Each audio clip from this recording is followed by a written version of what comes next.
What is up, you demons and devils, you blasphemous, beautiful people? You welcome back to The Raging Atheist. I'm your boy Nakasuchi, and today we are gonna once again delve into the world of Girl Defined.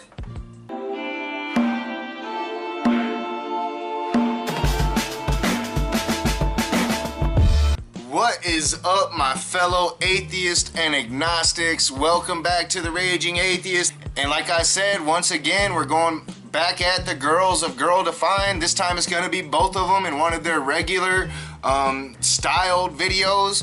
And if you don't remember, if you haven't seen it, my last video on this was just Bethany and her boy Metro. And my theory about how he put in the big or small D, I don't know, but he put in a D to Bethany. And that's gonna kind of translate into what they're talking about today. Let's check it out.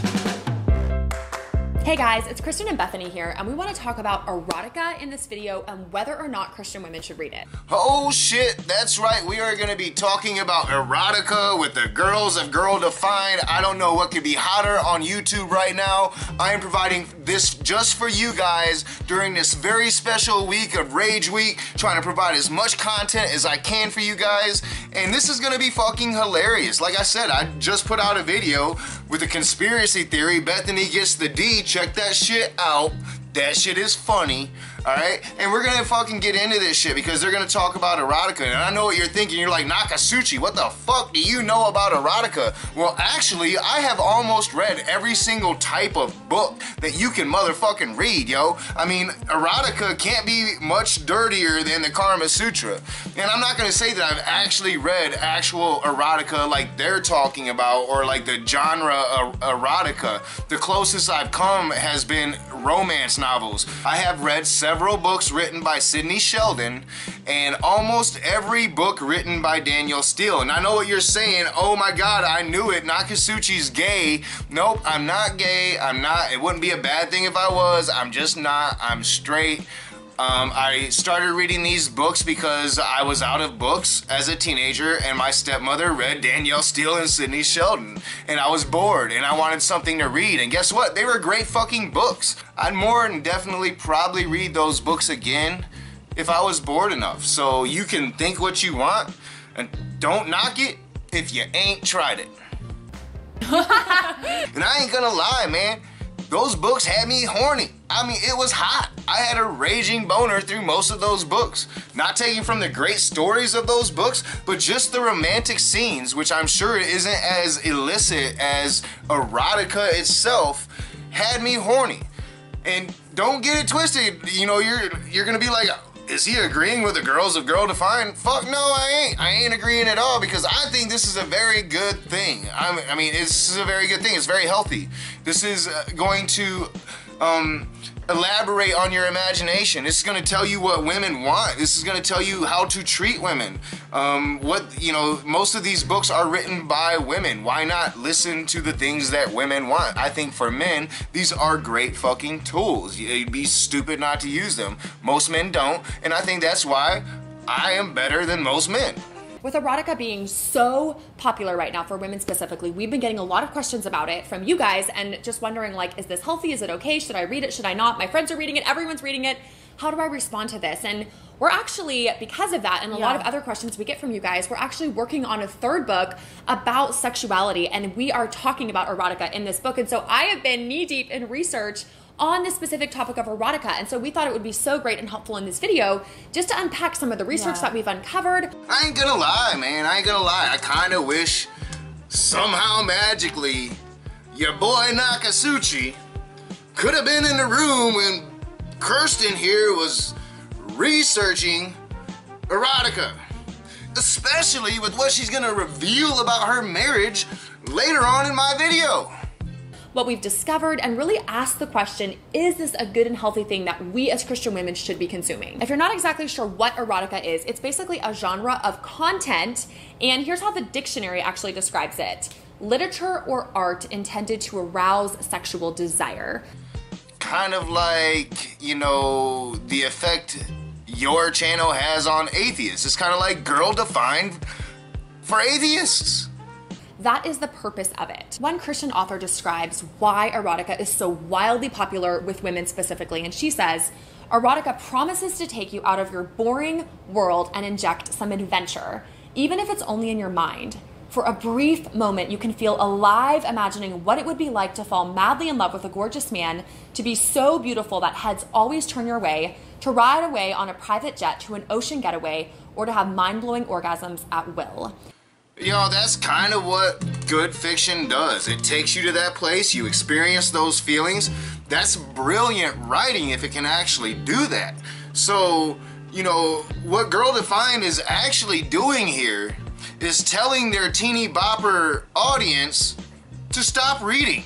Stop reading it all, because, you know, by the definition they're giving of erotica, almost any book in today's modern society could be labeled as that. I'm not gonna tell you how many times I was reading Stephen King, right? One of the greatest horror novelists of all times. Have written some of the scariest shit ever. But some of those scenes in there had me turned on. Is that erotica too? And she's really appealing to this whole idea. She's saying there's something within us as women that's desiring these things. We want escape. We want to get away from reality. We want to be sexually fulfilled. And so instead of looking to real authentic relationships and authentic intimacy, we're looking to this counterfeit version to erotica to fill this deep desire within our hearts. You know, I'm an atheist. I don't really believe in sin. You know, I'm not saying that you should go out and fuck around on your husband or wife, that there's no sin, just this, that you can be an immoral person. No, we inherently know what's right and wrong. And if you're gonna make a fucking commitment to somebody, you shouldn't break that commitment. You should not cheat on those people.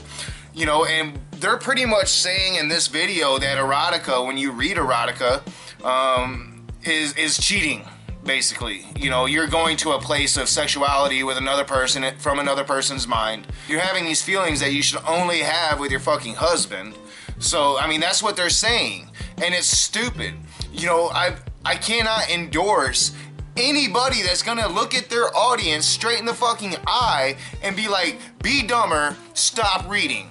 So if you've ever read erotic content or watched erotic content, you may be thinking, yeah, I relate to that quote that Kristen just read. Like, that's how it does make me feel. And the authors and publishers of these books and content know that. They're no dummies. They know how it can make us feel. And so that's the entire goal of this content, is to make it more juicy, more interesting, take you further, you know, open up your imagination. But just because they are so good at what they do in arousing these desires within us, does it really mean that it's good for us? We as Christian women really need to take a step back and ask us, despite the fact that it's so wildly popular and selling off of the bookshelves, we need to ask, is this really helping us understand God's design for love? God does not have no fucking design for love. Stupid bullshit. Gonna get beyond it right fucking now. Alright? And yes, reading fucking helps you. Reading helps you. It expands your imagination.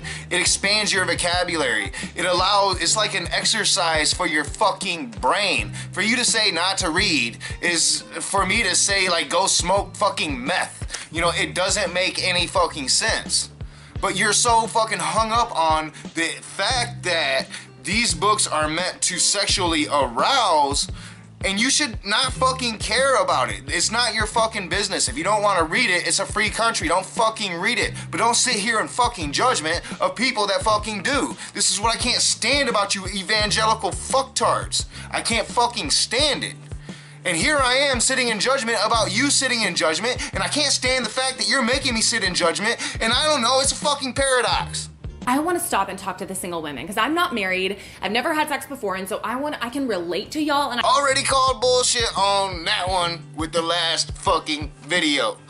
But did you guys notice how she said it? She rushed through that shit real quick, right? She's like, haven't had sex yet. You know, just got it out there real quick. Like, we all know, Bethany, you gave that shit away. We know you got the Christian dick. We know it. We know. I can relate to this, like, desire to want to read it, or to just have that, you know, aroused within us. But if we take it back to God's word and ask, is this really his best for us? There's two specific things that come to mind and that have been really helpful for me in making the decision, should I read it or should I not? And so the first thing is that we need to think of is purity, that Christ calls us as single women and married women to purity. Christ does not fucking call you to purity. Now, I'm not saying don't be pure. Pure is attractive. It turns us on. What I am saying is Christ ain't calling you to purity. The only thing Christ is calling, if he existed, are worms. We ask, does erotic content help us to create that pure heart within, or does it draw us away from that and really awaken love before it's time? In my experience with the romantic novels that I've read, it doesn't awaken love before it's time. You don't fall in love with the fucking book you're reading or the characters in it. What it does is awaken your motherfucking dick, in my experience, and it was some of the best masturbation I've ever fucking had in my life. I mean, now that I'm thinking about it, I really need to read some more Sidney Shelton. So when is the time right? Well, the entire book is talking about within marriage, the beauty of intimacy, the beauty of God's design for our sexuality within marriage. The whole book is not talking about that. It's not. That's a fucking lie. Most of the book is talking about some atrocity you should commit, or some murder, or some sexual deviant act you should commit only with the blessing of God. You know, God really has no problem with sex.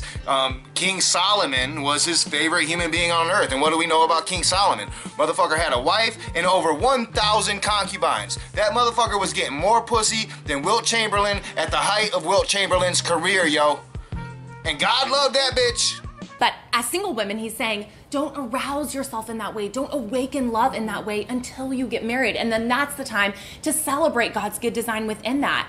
I've read the Bible several times now. Just recorded a Bible reading, Matthew chapter 11. Check it out if I've released it before. If I haven't released it before this video, then I'm going to release it soon after this video, and you guys should check that shit out. But, you know, in all the times I've read the Bible, God never fucking said that shit. He didn't fucking say it. I know you guys interpret certain passages to say that shit, but it doesn't say that shit. And I want to say a quick word to all of you married women out there who might be watching, because I know there's this idea that, well, if you're married, it's fine, right? Because you're married, and so it's okay to stir up these desires. But I think what happens is that we end up reading content that's about someone else's sexual life, a very personal thing, and so often it's immoral to start with, and we're reading it and we're arousing these desires within us, but it's not actually drawing us into an authentic, intimate relationship with our husband. Again, that is bullshit. I would think, personally, like, say, you know, we're about to get into some personal shit with Kristen here, but I would say, like, say you're having troubles with your marriage. Say that your husband isn't satisfying you like he should be. And you start reading some of these erotica books, and guess what? The experience you're having with these erotica books is satisfying you as you should be. I think it would be naturally a good thing for you to be like, yo, hubby, this shit right here is working. Read it, study it, copy it. Better marriage. Yeah, a better marriage. I know I'm not no professional on love, but I'm just saying, if you're getting her rocks off, better marriage. If you've been married for any length of time, you know that sexual intimacy, just like anything else in marriage, communication, your relationship, whatever it is, it takes work and it takes intentionality, and it's not always easy. When we're reading about other people's stories and we're reading about these explicit sexual circumstances, it's creating a lot of false expectations of what a sexual relationship should look like. It's taking the best of everything ever, right? And placing it in this most incredible, like, perfect environment, even though it's immoral, and it's painting it in such a glamorous light and saying, this is what a perfect sexual relationship should look like. And then we as married women read this and it's like mind-blowing, incredible, always perfect, and we're just like, wow, well, my real sexual life with my husband is nothing like that. Wait a minute.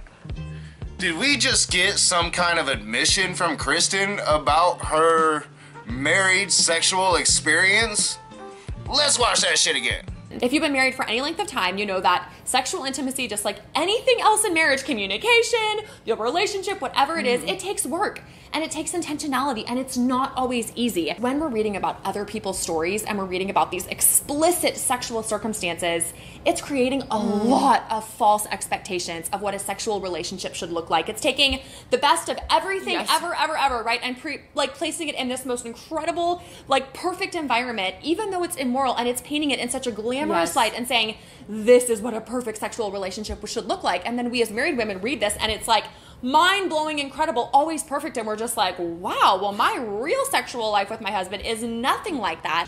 Yep. She just admitted that her sexual life with her husband sucks balls. And she's been doing lots of research on erotica. And what is research on erotica? She's been fucking reading erotica, yo. And now she's not satisfied with her sexual relationship with her husband, so she's got this fucking hard-on against erotica. It's erotica's fault that her husband doesn't have good dick.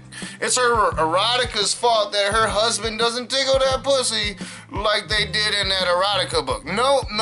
Share this erotica with your husband, Kirsten. I'm helping you out now, and I guarantee you, you're gonna have a better sexual relationship with that ugly ass husband. I mean, I'm a dude. I'm just saying, as a dude, he kind of ugly.